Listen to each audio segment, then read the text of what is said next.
안녕하십니까. 오늘 이예수스와 피 27강을 맛보는 시간입니다. 지금까지 우리 26강까지 대략 25강 정도는 우리가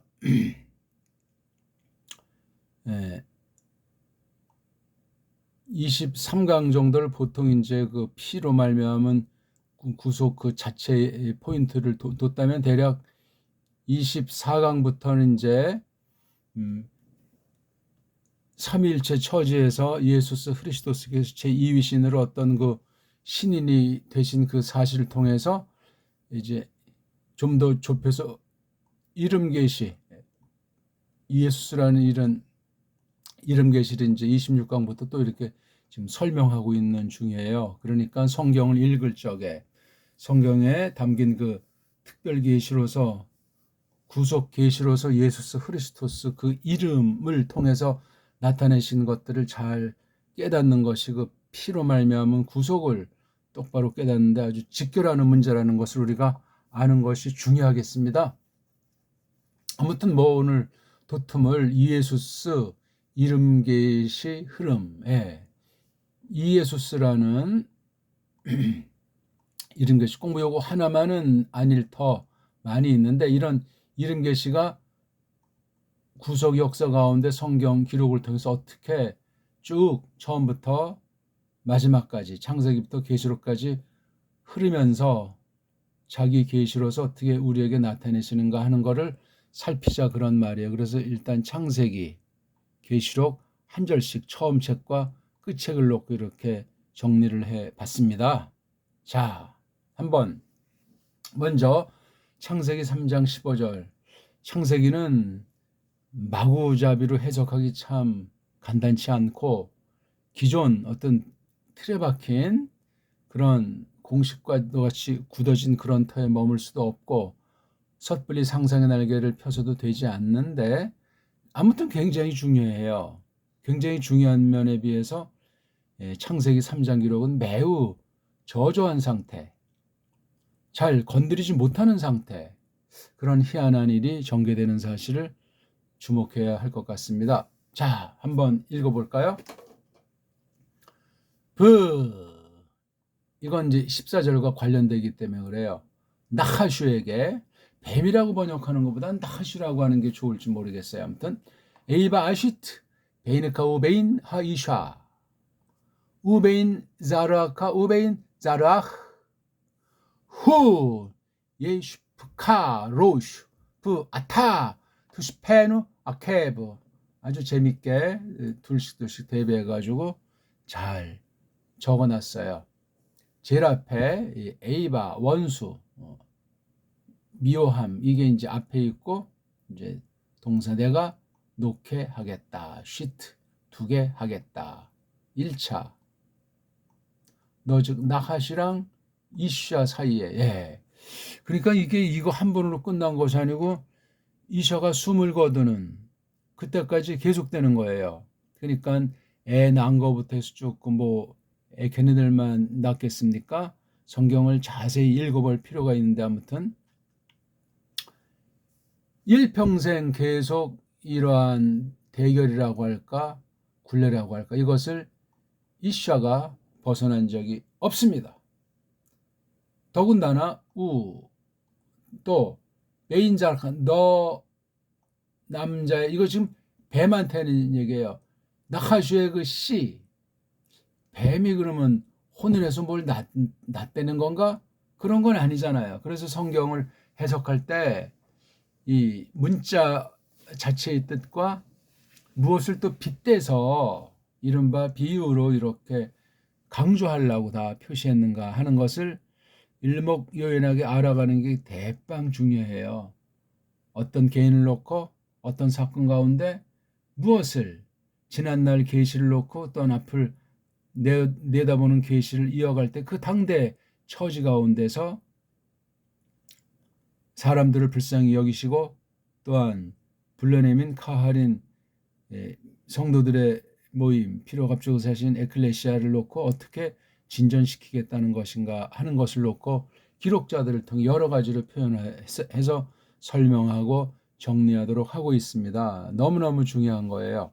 또 그 계집, 이건 지금 이슈예요. 카는 나하슈고, 나하슈의 씨랑 계집의 씨의 씨라는 것이 이제 사내를 통해서 보통 오는데 여긴 계집의 씨라는 말을 썼어요. 계집에게도 씨가 있다는 얘기네. 또는 계집에 관련된 씨라는 걸 말하는지. 자, 그럼 요거 계집의 씨를 여기다 말을 했어요. 그렇죠? 후. 인칭대명사 강조. 그야말로 슈프. 부셔버리리라 너 남자를. 이제 나하슈가 이슈아를 상대로 끝난 것이 아니고 이건 우리가 뒷날 볼 때 마시아 예수스 크리스토스로 1차 이제 초림으로 성취된다고 보지 않습니까? 그러니까 이 나하시라는 아이가 우리가 지금 세상에 수많은 종류가 있는 뱀이여 뱀 약장사들이 옛날에 말하는 것처럼 그런 뱀을 말하는 것이 아니올시다. 그러니까 모세가 초기 그 첫 타락의 기록을 할 때 어떻게 그것을 기록을 했을까? 그 모세의 그 필법, 모세가 지닌 그 사관, 그런 여러 가지 것들을 잘 헤아리는 것이 너무너무 중요해요. 그러니까 성경 계시의 원초인 창세기 부분, 그 다음에 출애굽이라고 하는 대획기적인 언약의 성취로서 그 하나님의 약속, 아브라함에게 4대반에 430년 동안 있다가 이루어진 그것이 굉장히 획기적인 사건이에요. 그 전에 어떤 물론 첫 타락과도 관련됐고 그 당시 큰 넘침의 물들 심판도 또 바벨 이런 게 좌우간 창세기 분량에 있는 것을 간당간당하게 이게 전부 다 연루되어 있는 거예요. 큰 뭐 나라 사이의 전쟁, 세계 전쟁사가 됐건 어떤 개인의 범죄사가 됐건 놀라운 필치로 쓴 그 사실, 그 의도, 그 목적을 성경 계시 흐름 자체로 거룩한 숨을 불어 넣으셔서 모세라금 성령님으로 충만하게 하신 그 성령님의 사역을 잘 헤아리는 것이 중요하겠어요. 그런 것이 없으면 다 그냥 나자빠지고 거덜나게 돼 있습니다. 기록된 성경에 대한 명백한 태도를 취하지 않는 건 전부 엉터리 방송국이에요. 단연코 그렇습니다. 뭐 어떤 미사역으로 사람을 현혹시키든 사람을 넘어서는 어떤 초자연적인 신비한 거라고 날뛰건 이단 사이비들은 말할 것도 없고 그런 건 전부 다 그냥 상조의 값어치가 없다. 그렇게 선언하는 바입니다. 아니면 기독교는 없어요. 그냥 자기들 멋대로 해석하고 자기들 멋대로 동아리, 패거리 만들어서 그냥 와샤와샤 하다 끝나는 거예요. 70, 단단하면 80이라고 하는 그 대선 못 박아놓은 거에 끝나는 거예요. 무슨 얼어 죽을 100세 시대니 뭐냐면서 속아 넘어가서 희낙낙한답니까? 하나님 경륜이 있는데 성경을 자세히 보셔야 돼. 자기 눈에 좋은 대로 그냥 요쪽저쪽 조금씩 뽑아가지고 자기 처지를 갖다 뒷받침하는 거를 악용하는 그런 짓부터 해서 그건 다 불신자들이 하는 거잖아요. 각종 예술가들이 성경에서 영감을 받는다고 하고 심지어 가짜 거듭나지 않은 신학한다는 자들이 또 세상책, 세상 종교 연구하듯이 어쩌고저쩌고 성경 가지고 헛소리들을 전부 다 하는 때 정신 차려야 되겠습니다. 우리 아무튼 너야말로 이렇게 두 개 그렇죠? 부셔버리리라 그를 이거요. 계집의 씨를 말해요. 어디를? 아케브 뒤꿈치를 로시. 꼭 이게 무슨 사람으로 의인해서 그 나하시가 머리가 있답니까? 다리가 달렸답니까? 령인 인격체라잖아요. 그렇죠? 영체인데 사람을 상종할 만한 대할 만한 그런 사람에게 맞춘다는 것보다도 하나님이 그렇게 지으셨잖아요. 사람은 독특하게 하나님 형상으로 지었는데 아무튼 이런 령들 좋은 령이건 나쁜 령이건 사탄이건 가브리엘이건 크루빔이건 그렇게 이제 만드셨는데 여긴 아케브예요. 이런 말씀들이 다 구약 전체랑 신약 전체를 휘몰아치고 있는 대핵심사예요. 첫 타락으로 말미암아 사람의 꼬라지가 원시의를 상실한 전적 부패와 전적 무기능 속에서 벌어지는 썩어 문드러짐을 놓고도 세상을 꿰이는 이 사탄의 놈은 어떻게 주장하고 있는가 하는 것을 일반 섭리, 일반 계시 가운데서도 우리가 잘 주목해 볼 필요가 있다 하는 사실을 알아야 하겠습니다. 아무튼 이런 전반을 볼 때 뭐 여기 피라는 말은 없지만 요거 아케브가 요게 피 흘리심으로 요것도 하나 이제 대표되는 것으로 되어져 있는 거고, 첫 타락 뒤에 여호와께서 이렇게 나하슈를 저주한 내용이에요. 이걸 어떤 사람은 프로토 에반겔리움 그래가지고 뭐 최초 근본 원시 복음이다 일본 말로 이렇게 말들 하고 있는데 간단치 않아요 이게. 그러니까 창세기 1장부터 쭉 해서 이렇게 에덴 그 울들을 쫓겨나는 그 내용 참 놀라운 내용이에요. 그러니까 제가 늘 말하잖아요. 1장과 2장의 관계, 1, 2장과 3장의 관계, 1, 2, 3장과 4, 5장의 관계.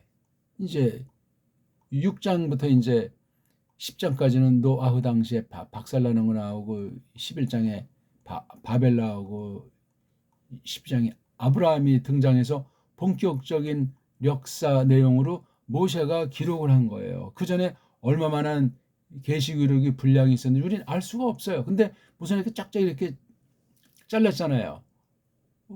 보길 들어서 우리 역대상 있지 않습니까? 역대상을 보게 되면 그거 좀 쓴 사람 어떻게 썼죠? 아담, 쉐트, 에노슈.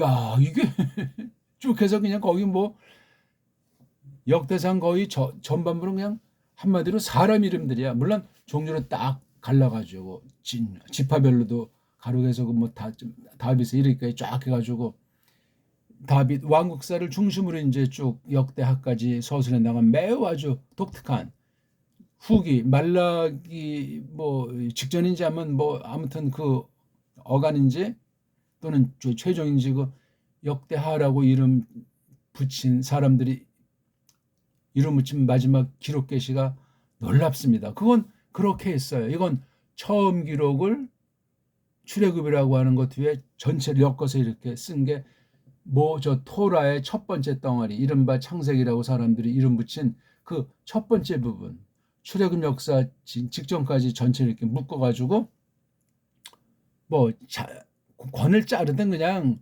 창세기에서 신명기를 한 권으로 보든 아무튼 그렇게 적혀 있는 건데, 그 다 그 시각이 있고 그릇대로 하나님께서 그 충만한 내용들 중에 이렇게 선별해 가지고 기록하게 한 거예요.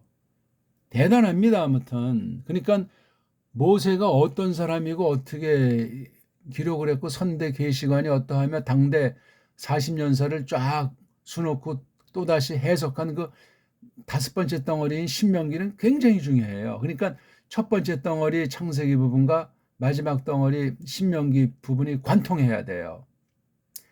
분량이 엄청나서 간단하지 않아요. 근데 아무튼 그것을 계속 정리해가면서 큰 흐름을 잡고 또 세밀하게 정리해가면서 또 큰 흐름을 잡고, 그럴 때 앞에 말한 큰 흐름과 뒤에 말한 큰 흐름이 뭐 분량이든 표현이든 어떻게 차이가 있을지라도 매우 신령한 해석으로 하나님께서 쓰고 그런 말씀을 받아서 그런 교회를 계승한 것이 예호시와 교회 아니겠습니까? 그렇게 이어져 나가면서 점점 이 보기 들어서 창세기 3장 15절에 이 계시를 점점 풀어나가고 있는 거예요. 그러니까 우리가 뭐 계시 뭐 해석 뭐 언약 하는데 그건 낱말 몇 개 가지고 그냥 억지로 두들겨 맞춰가지고 말장난에 빠지면 큰일 납니다. 성경 기록된 그 말씀 한 단어 1.1획도 쭉 알면서 전체 흐름이 어떻게 굵직하게 흘러나가는도 이걸 잘 받아야 되는데, 이렇게 세밀하게 살펴보는 거랑 큰 덩어리 이것을 묶어서 정리하는 것이 일치해야 돼요. 뭐 흔히 뭐 숲을 본다, 나무를 본다 하는 말을 많이들 써먹는데 그거 함부로 이건 비유잖아요. 이거 비유. 비유는 실체가 아니에요. 이걸 똑바로 해석해서 속뜻을 알아야만 성경 말씀을 잘못 건드리고 잘못 다루는 범죄에 빠지지 않게 된단 말이에요. 그래서 이거 수필이라는 거, 그러니까 신령한 것을 이렇게 축소해 놓고 다른 것을 이 생명의 말씀을 이런 무슨 식물로 이렇게 이제 번진다고 할까? 이렇게 저건 뭐 데친다고 할까? 이렇게 했는데 주의할 일이에요. 보통 이제 식물로 많이 표시하잖아요. 이거 계시가 처음부터 궁극까지 어떻게 점점 풍성해졌는가, 또는 점점 또 이루어지면서 또 어떻게 특수한 계기에 새롭게 대전환을 맞이하면서 예수 그리스도스를 하나님께서 마침내 보내시고 신인이 되셔가지고 어떻게 또 적나라하게 펼치다가 피 흘려 죽으셨는가, 그 뒤는 어떻게 됐는가, 뭐 그렇게 이제 보기도 하지만 말입니다. 아무튼 말이 좀 산만해지는데, 이걸 지금 15절을 자세히 설명한 건 아니에요. 그냥 흐름을 좀 간단히 했어요. 너무나 이걸 직역한 성경이 한글이 없으니까 저마다 그냥 이렇게 해석하고 저렇게 해석해서 이단 사이비들이 이 창세기 3장 15절 같은 거 엉터리로 해석하는 경향이 롱하지 않습니까? 그리고 원수로 내가 노리랑 녹회하리라. 죄송합니다. 녹회하리라. 너 사이와 그 계집 사이를. 여기 너는 나하슈라고 일단 음역하는 게 좋을 것 같아요. 뱀이라고 하면 또 거기서 많은 오해가 생기고, 옛뱀이라고 저기 계시록에서 말하고 있지 않습니까? 여기 또 자가 있는데 니씨앗. 요 나하슈가 계집의 세대만 아니라 요 나하슈의 씨앗이 그네의 씨앗과 계속되는 거예요. 이게 바로 성경 전체 계시사를 외형으로 수놓고 있는 거예요. 교회 안팎의 여러 가지 일들, 큰 규모의 사건이건 개인의 사건이건 이걸 잘 보셔야 돼요. 성경을 윤리 도덕책으로 본대는 등 또는 종교의 본능 타락한 종교심의 발로로 그냥 말씀을 어떻게 한다, 이건 전부 다 그냥 하나님 말씀을 기억내언을 제대로 알지 못할 때 벌어지는 무서운 타락상이에요. 대언방덕이란 말입니다. 그거 다 물론 엉터리 선생의 사주를 받아서 그렇게 되고, 또 거듭나지 않은 사람들이 속여가지고 거듭난 척 해서 그렇게 쳐들어오는 그런 경우도 있는 거란 말입니다. 그분이야말로 존칭을 했어요. 부셔버리겠다 머리를. 또 너야말로 부셔버리겠다 그분을. 그러니까 이게 씨앗들을 내세워서 계집의 씨앗들과, 이것도 하나의 그 나타나는 현상이지만 궁극으로는 그분과 너 사이에 대결이란 말이에요. 이 대결이 아주 모든 사람끼리 사이에서 벌어진 것 같을지라도, 교회와 세상 사이에 벌어진 것 같을지라도 나하슈랑 예수 그리스도스 사이에 벌어지는 거예요. 구속받은 백성들에겐 예수에게 피의 역사가 실제 사람이 되신 건 훗날이고, 사람이 되신 거로 피 흘려서 구약 예언의 성취로서 그 대속의 피를 흘렸지만, 구약 성도들도 전부 다 그 피 구속으로 말미암아 구원받은 사람이에요. 왜냐하면 아니면 그 형벌을 어떻게 해결할 길이 없어요. 죄를 졌으면 하나님은 죽여버리는 거예요. 번복하지 않소이다. 그러니 예수 그리스도께서 피 흘리셨다는 그 하나님의 형벌은 어마어마한 거예요. 엘리엘라마 아자브타니, 왜 나를 버리셨습니까?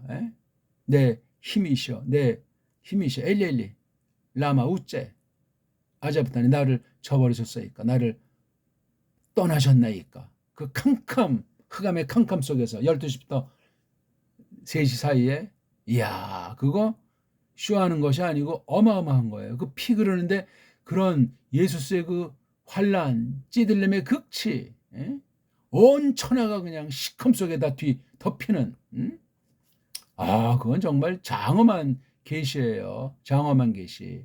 부활 부활만 방방 뜨고 절자도 없는데 부활 절 그러고 성탄 절 그러는 이 엉터리 방송국들 시대, 예수께서 그 나무에 달려가지고 고통 속에 그 성부 하나님을 향한 울부짖는 그 신비한 사귐이라고 할까? 그 관계에 대해서 크게 정말 생각하는 사람이 누가 있냐 말이에요. 얼마나 있냔 말입니까? 아무튼 요 내용이 이게 이미 점점 구약 때 점점 이게 실현되다가 마침내 성육신 하셔가지고 죽으신 거잖아요. 그러니까 이게 구약도 어떤 면이 예수 그리스도에 관련된 환란사요, 신약도 환란사요. 지금 하늘로 가신 뒤에 마지막 날을 향해서 이 환란의 일들은 끊임없이 계속되는 것으로 성경 전체에 이모저모 기록이 되어 있는 거 우리가 다 잘 아는 바 아니겠습니까? 자, 그다음 계시록으로 이제 마지막 위치에 놓인 이 계시록이라고 하는 책을 봐야 되겠죠. 계시록은 이제 신약 유일한 예언서다, 또 뭐 종말서다, 구약의 선지자들의 글을 뭐 대변하는 그런 거를 이제 보지 않습니까? 이게 여담입니다만 이거 이오안네스가 이제 쓴 것으로 우리가 알고 있지 않습니까? 이오안네스가 그 서신도 썼죠. 그 다음에 유한겔리온도 썼어요. 그렇죠? 그 다음에 이거 여기 제목이잖아요. 아포칼립시스. 예수 그리스도스에 속한 아포칼립시스. 이게 주어예요. 주어. 아포칼립시스를 해야 돼요.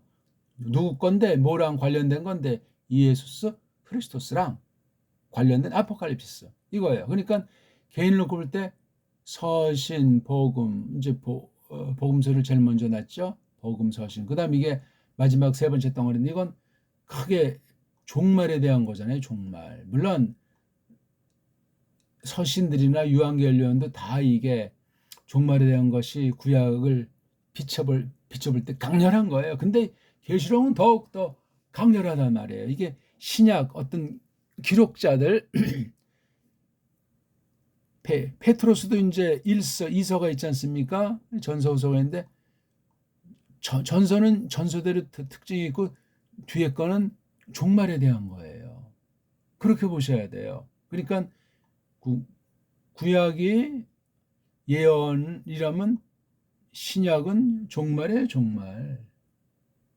구약은 시작, 신약은 끝에 관련된 책이다. 파울로스 거도 보면 디모데전서랑 디도서 세 권이 종말의 그 분위기가 강렬해요. 모든 서신에 종말이 다 배 있죠. 뭐 보기 들어서 로마서를 보자면 1장부터 11장까지가 어떤 서론이라면 12장부터 16장이 결론. 즉 이게 바로 종말을 전제로 한 거예요. 뭐 종말이 여러 가지 말로 기록돼 있잖아요. 마지막 날들이다. 그랬죠? 구약에도 뭐 여러 표현이 있는 걸 우리가 압니다. 그러니까 성경 볼 때 잘 보셔야 돼요. 뒷부분이 매우 강렬해요. 강렬하다고 해서 뭐 다 표현이 똑같은 것은 아닌데 이 땅에서 어떻게 사귀면서 살아라 하는 현실의 방점을 뒀기 때문에 아차는 사이에 종말이 희미하게 성경을 볼 수가 있어요. 그럼 성경을 보는 눈이 잠겨 있는 거예요. 위험하죠. 꼭 종말에 관련된 그러한 내용과 표현이 있어야만 더 강렬한 것이 아니고, 아니 하나님의 역사는 쭉 해서 이게 변함없이 종말 향해서 나아가는 역사 우리가 잘 알지 않냐고요. 아무리 뭐 땅의 방식은 뭐를 서술해 놓았다고 할 때 우린 세상에서 나그네다, 길손이다, 손님이다 하는 걸 까먹으면 끝장나는 거예요. 아무것도 안 해요. 빈손으로 왔다 맨몸으로 가는 인생이라는 사실을 파울로스도 말했지만 당연지사예요. 그래서 그 히브리서 11장 같은 경우 보면 믿음을 이제 외형상 가르치지만 그 말로 닿을 수 없는 환란 가운데 있었던 사실을 더 힘줘가지고 막 붙이고 격려하는 유대주의, 율법주의란 웬 말이냐, 예수스의 피가 뭐냐 하면서 신약에서 히브리서만큼 피를 선명하게 강렬하게 말한 책이 없을 정도예요. 토라 가운데 제사법, 제사 계시 진수로 대사제인 예수 그리스도의 피 흘리심으로 몰고 가는 히브리서는 정말 간단한 듯하면서도 구약 신약 전체를 꿰뚫는, 그러니까 하나님 우편 보좌 가운데서 어떤 일을 하시나는 것이 살짝 언급이 돼 있을지라도 그 전체 스케일을 가지고 나타내는 것이 히브리서 아니겠냐고요. 아무튼 딴 얘기를 좀 했는데 여기 아포칼립시스가 이게 바로 예수 그리스도스에 대한 거예요. 그 피라고 하는 것도 아포칼립시스에 누구 예수에 관련된 거예요. 그러니까 그 앞에 벌써 우리가 여기 3장 15절에 이것도 예수 그리스도스에 관한 아포칼립시스 마지막 책 아포칼립시스라고 책 이름 붙인 건데 이게 요한의 계시록은 잘못된 이름이죠. 예수 그리스도스의 계시예요. 요한계시록이 뭡니까 그거? 잘못 붙여놓은 거예요. 그 이름 원래 이 책 이름도 없는데 예수스의 계시죠. 어떻게 그게 이오한네스의 계시랍니까? 입은 삐뚤어져도 말은 똑바로 하라고. 당장 고치셔야 돼요. 무슨 어려적을 요한계시록입니까? 요한계시록이. 성경 이름 사실 필요가 없는 거기 때문에 퍽 조심하셔야 돼요. 어떤 사람이 썼든지 어떤 내용을 썼든지 계시의 주인공 온통은 이예수스 크리스토스예요. 어떤 사람은 이예수스만 말하고 어떤 사람은 또 크리스토를 좋아하는데 자기 기분 내키는 대로 좋아하는 대로 보시지 말고 이게 다 구별이 되는 이름이잖아요. 차이가 있죠. 쓰임새에서 예수스의 직간접 이름들이 굉장히 많아요. 비유로 한국까지 구약까지 거슬려 올라가면 어마어마해요. 근데 예수에 대해서 깊이 공부하는 사람을 전 많이 본 적이 없어요. 그냥 교리에서 뭐 신조나 요리문답에서 몇 가지 달달달달 하는 거지. 그게 성경과 같이 맞물려서 어떻게 현실, 세계관이면 세계관, 정치관이면 정치관 그런 걸 꿰뚫는 은혜 방도로서 생명의 말씀으로 받고 힘입는 경우는 찾아보기 드문 거예요. 일반 신자들 경우마도 그러하고 강단 봐도 역시 그러하고 엉터리 소리나 엉뚱하게 굉장히 아주 그냥 끝발난 말씀 해석으로 착각들하고 있는지 모르지만 말도 되지 않는 거예요. 원문 직역 성경이 없고 한글 성경 가지고 구현할 수가 없고 우리 언문 성경을 해야 된다고요. 원문 했다는 사람들도 거의가 다 마찬가지예요. 우리말 주옥 같은 언문으로 정확하게 직역으로 선조들을 따라서 번역해내지 않는 한 이 땅에 바른 신학은 없어요. 불가능한 얘기예요.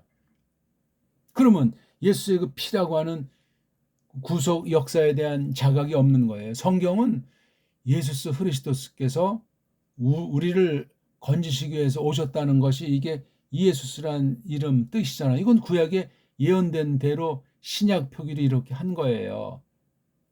음역 겸 헬라 말투 겸 만든 것이 이예수스란 독특한 낱말 아니겠습니까? 이걸 그 당시 또 어떻게 성경에도 나오잖아요. 두 명 더 나옵니까? 일반 사람들 그렇게 썼든지 어떻든지 그 자관 구약에 있는 용어를 갖다 썼다. 특수하게 그렇게 생각해야 돼요. 그냥 구약에 이제 아브라함 있으면 신약이 아브라함 그런 처지로 음역한 것이 아니에요. 이예수스가 출처가 참 불비명하고 그래서 이예수스를 제대로 규명한 글을 저는 본 적이 없어요. 규명을 못 해요. 왜냐? 소리 원리로 원문을 공부를 하지 않았기 때문에 문자 그 글자만 가지고 방방 뜯어나니까 서구 신학이라고 하는 건 서구 알파벳이라고 하는 건 구약 특별계시 글자랑 신약 특별계시 글자를 감당할 수가 없는 알파벳 수준이 올시다. 이거 작은 문제가 아니니까 이걸 딴 거로 캄프라치 하다 보니까 결국은 자유주의 신학으로 명멸해버리고 마는 거예요. 심은 대로 거두는 결과에 빠지게 되는 거예요. 그러니까 그런 자들이 예수 한다고 할 때 그 예수가 다른 예수가 되고 만단 말이에요. 생각나는 김에 왜 우리는 처음에는 이걸 갖다 짱깨 소리를 받아서 야소라고 했다. 또 저 쪽발의 소리를 받아서 이걸 예수라고 이렇게 했는가. 야소 시절엔 그래도 좌우한 한글이 나오기 전역이라고 한다면 이건 한글이 만들어진데 이렇게 바뀌었어요. 왜 바뀌었냐? 이게 올바리 된 거냐? 빗나간 거냐? 왜 야소교에서 예수교라고 바뀌었냐? 또 지금 어떤 경우는 뭐 그리스도교라고 하는 좀 단체도 있어요. 그리스도라는 말이 이게 제대로 번역된 거냐 뭐냐? 이거는 이제 한문으로 뭐냐면 기독이라고 쓴 거예요. 기리사독의 약자. 이게 짱깨 계리사독이라는 이 짱깨 한자와 그 소리를 잘 못하니까 개라고 하는 것이 일본 말로 기가 된 거예요. 이거 뭐죠? 이거 흐리를 이거 흐자 발음을 못하니까 이 개라고 하는 자기네 한문도 아닌 걸 갖다가 이렇게 쓴 거에서 이건 뭐 그러니까 요거 기라는 소리 듣고 기라는 어떤 우리 한문 갖다 이 일자 한자라고 하는 것을 기라고 한 거예요. 그래서 기독에다 겹쳐서 기독교가 된 거예요. 예수교랑은 달라요. 이거 기라고 하는 거예요. 흐예요. 흐. 근데 이거 기독이라고 하는 걸 일본 소리예요. 이게요. 그래서 우리나라 기독 장교회 기독 무슨회 기독교 기독신학 일본 한자를 갖다 한글로만 바꾼 거라니까요. 크리스트나 크리스토스로 해야죠. 흐자가 잘 안 되면 부드러운 크자까지는 용납하겠어요. 크리스토스라고 해야 되잖아요. 그러니까 예수교 하려면 이에수스교 그러든가 기독을 그리스도라는 말로 안 바꾸잖아요. 그리스도도 성경 소리를 제대로 하지 않은 바람 빠진 소리고 예수라는 말도 바람 빠진 소리예요. 차라리 야소가 난지도 모르겠어요. 이렇게 한글 성경 번역 보게 되면 우리나라가 없어지고 그랬을 때 더 완전히 계속 우리를 속이기 위해서 한글이라고 하는 것으로 계몽운동 펼치고 성경 번역가에서 번역까지 해서 기독교라는 일제 종교로 변질된 서양 따까리 자유주의 신학자들이 섬겨와서 다 번복해놓은 그것이 지금까지 계속되고 있는 거예요. 그러다 보니까 예수의 피도 엉망진창으로 엉터리로 해석하고 깊이 폭넓게 깨달으며 존중하는 사람이 많지가 않은 시대예요. 언제나 그러했지만 구약 시대의 성도들보다도 못하는 것 같아요. 오늘날 믿는다는 사람들이 예수의 그 구속을 대변하는 그 피의 역사를 말해요. 그러니까 이 구속 계시가 어떻게 창세기 초도 쭉 흘러가지고 특히 타락을 큰 전환점을 삼아서 어떻게 그 구속하시는 역사를 예수스 그리스도스께서 메시아로 펼치신 일이 어떻게 구약과 나아가 신약에 전개가 돼 있었던가 하는 걸 이걸 잘 아시는 것이 중요하겠어요. 드러냄이 예수스 그리스도스 것으로 표시했어요. 그렇죠? 이렇게 순서대로 번역해 보려니까 예수스 그리스도스의 드러냄 그것을 드러냄을 주셨다. 그분에게 하나님이 그것들이 이거 여긴 단술 썼고 여긴 또 복수를 표현해서 요거 그것을이라고 하는 걸 좀 더 나눠서 설명한 것 같아요. 해야만 한다 뭐를 되기를 되는 것을 빠름 안에 후닥닥 돼야 되는 거 하면서 또 이제 요거 앞에 드러냄 자체로 이렇게 설명했다면 요 드러냄에 관련해서 또 그분이 표하셨던 여기 하나님 자를 또 이렇게 설명하고 있어요. 그렇죠? 그것을 하면서 요거 이렇게 설명한 걸 여기 또 그분이 표하셨다. 이렇게 두 가지를 설명해서 1절이 이런 문장 흐름으로 돼 있는 거예요. 어쨌거나 이 드러냄, 계시라고 하는 것이 이루어지기 위해서 피 흘리심은 분명했고 그렇다면 그 이름이 과연 어떻게 되는가? 우리가 봤지만 구약에서는 어떤 이름 쓰죠? 아담. 예. 아담 이름으로부터 출발하잖아요. 그렇죠? 그다음 구약이나 신약 보니까 우리 여기 신약에서는 아포칼립시스라고 이렇게 딱 해 놓으면서 거기 주체가 이에수스라고. 이 뜻은 뭐냐? 이제 이걸 우리가 앞으로 설명을 해 나가려고 하는 거예요. 성부, 성자, 성령 그 한 본체이시만 새 신격으로 역사하신 그 신명, 일명 거룩한 이름, 성호에 대해서 잘 아는 게 굉장히 중요해요. 물론 그것만 안다고 해서 성경 모든 게 다 선명하게 드러난다고 말할 수는 없을지라도 그것을 표현해야 그걸 통해서 이제 성부, 성자, 성령 중심으로 전체 성경관을 정리해 나가는 것이 굉장히 중요해요. 그러면 너무 뭐 하나님 중심이다 보면 사람이 뭔지 어쩌니 저쩌니 그 아르미니우스 같은 사람들의 성향이 반론 내지는 꾸렁꾸렁거리는 수가 있어요. 아니 하나님이 사람을 찾아오셨는데 무슨 얼어 죽을 사람 중심으로 보냔 말이에요. 계시기록 자체가 창조와 재창조를 통한 하나님의 사역이 예수 그리스도로 말미암아 그렇게 펼쳐졌다는 건 사람처럼 낮아지신 거예요. 낮아지신 가운데 사람의 성향, 인성을 입으시고 펼치신 것 아닙니까? 구약은 구약 방식대로 현현이요. 신약은 신약대로 인카네이션 하신 거란 말이에요. 궁극은 구약이나 신약도 보면 구약도 토라의 피에 제사가 있듯이 직접 그분 자신이 향기로운 생축과 제물로 하나님께 단번에 온전히 드려졌다는 사실 중에 죽음, 즉 피라는 건 대속의 죽음, 즉 죄의 형벌을 담고 있는 거잖아요. 그게 바로 이름 계시에서도 이에소스에서도 그대로 반영이 됐다는 사실을 앞으로 공부해 나가자 이거예요. 어떤 이름 계시가 됐든지 간에 또는 예수 오기 전에 어떤 뭐 선지자의 어떤 이름이다. 보기 들어서 예샤야후다. 한글 번역으로 이사야. 이것도 다 마시아흐에 대한 예수의 그 대속, 피로 말미암은 구속을 다 담은 그러한 이름으로 하나님이 이렇게 점지하신 거예요. 영원 가운데. 멋대로 뭐 그 아버지가 아들 이름을 짓게 한 것이 아니라니까요. 다 그 섭리에 속하는데 만만치 않아요. 요즘 보면 자기 애들을 그냥 막 좋은 이름 저주려고 했다. 잘못돼서 아이들이 그 이름 때문에 그냥 망한 경우도 많아요. 부모 욕심 때문에. 그거 다 하나님의 무서운 섭리올시다. 또 뭐 성경에 있는 이름 갖다 쓴다고 성경의 뜻대로 그러면 예수라고 부르자 그냥 최고 이름이니까. 예. 김예수, 박예수. 웃기는 얘기예요. 그 계시의 말씀을 본의대로 놓고 쓰는 것이 중요하지. 서양 애들 엉터리 그거 뭐 서양에 아주 성경 이름들이 많은데 그 로마 카톨릭의 더러운 유산이 올시다.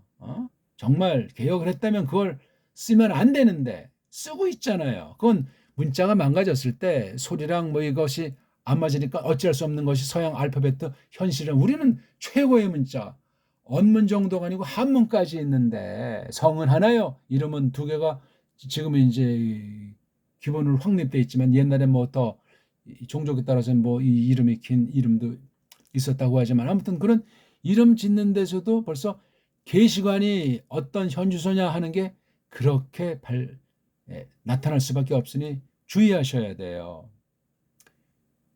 계시는 계신데 특별 계시로서 뭐를 담았느냐 할 때 구속이라고 하는 걸 더 폭넓게 깊이 있게 새기지 않으면 성자도 꺼낼 필요가 없는 거예요.